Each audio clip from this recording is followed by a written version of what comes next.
அன்பான சகோதர சகோதரி தேவ பிள்ளைகளே, கிறிஸ்துவின் மனவாட்டிகளே, உங்கள் அனைவருக்கும் நம்ம ஆண்டவராக இயேசு கிறிஸ்துவுடைய கிருபையும் சமாதானமும் நம்மில் என்றும் உண்டா இருப்பதாக ஆமேன்.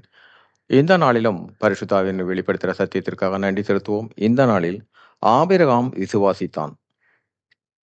இந்த காரியத்தை குறித்து யாக்கோபு 2ஆம் அதிகாரம் 23வது வசனம். அப்படியே ஆபிரகாம் தேவனை விசுவாசித்தான், அது அவனுக்கு நீதியாக எண்ணப்பட்டது என்கிற வேத வாக்கியம் நிறைவேறிற்று. அவன் தேவனுடைய சிநேகிதர் எண்ணப்பட்டான். இங்கே ஆபிரகாம் தேவனை விசுவாசித்ததனால அவனுக்கு நீதியாக எண்ணப்பட்டது. யாருக்கு நீதியாக எண்ணப்பட்டது? அவனுக்கு அது நீதியாக எண்ணப்பட்டது. தேவன் மேல அவன் வைத்திருந்த விசுவாசத்தினால அவனுக்கு உள்ளாக இதுதான் சரி, தேவனுடைய நீதி இதுதான் சரி என்று அது அவனுக்கு நீதியாக எண்ணப்பட்டது. இப்போ அதே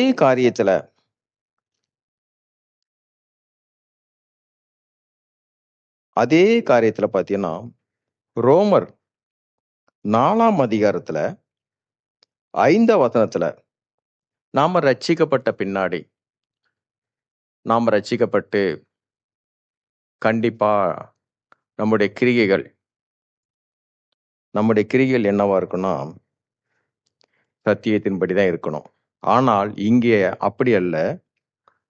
ஒருவன் கிரியை செய்யாமல் பாவியை நீதிமான் ஆக்கிறவர் இடத்தில் விசுவாசம் வைக்கிறவனாக இருந்தால் அவனுடைய விசுவாசமே அவனுக்கு நீதியாக எண்ணப்படும்.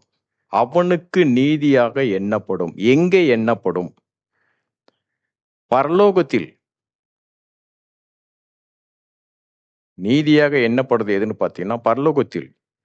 அவன் கிரியே செய்யாமல்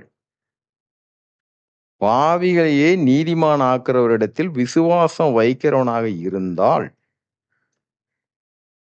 இங்க என்ன பார்த்தீங்கன்னா ரட்சிக்கப்படுறதுக்கு முன்னாடி நம்முடைய அநேக காரியங்கள் நாம் பாவிகளா இருக்கும்போது நம்மையே நீதிமானாக்குனவர் அவர். அப்படிப்பட்டவர் இடத்தில் நம்முடைய விசுவாசம் என் கிரியில் எப்பொழுதும்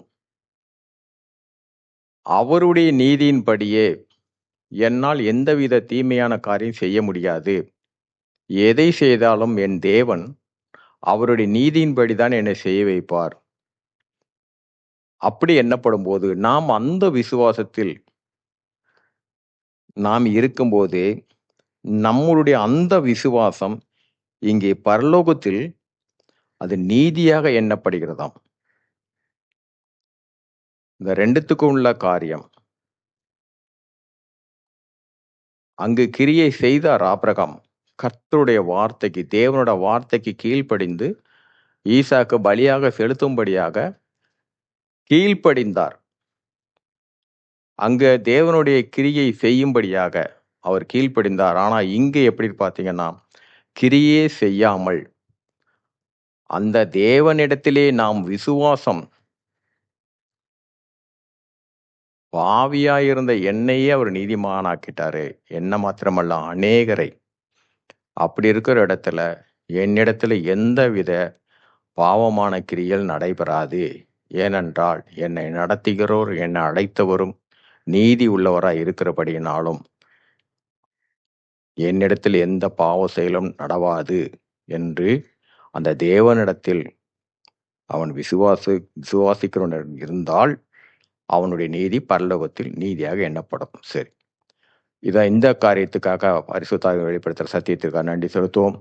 இந்த காரியத்தின் மூலம் எல்லாவற்றிலும் மூவரிலும் ஒருவராக இருக்கிற தேவனே உம்முடைய நாமம் ஒன்றுக்கே மகிமை உண்டாவதாக. ஆமேன்.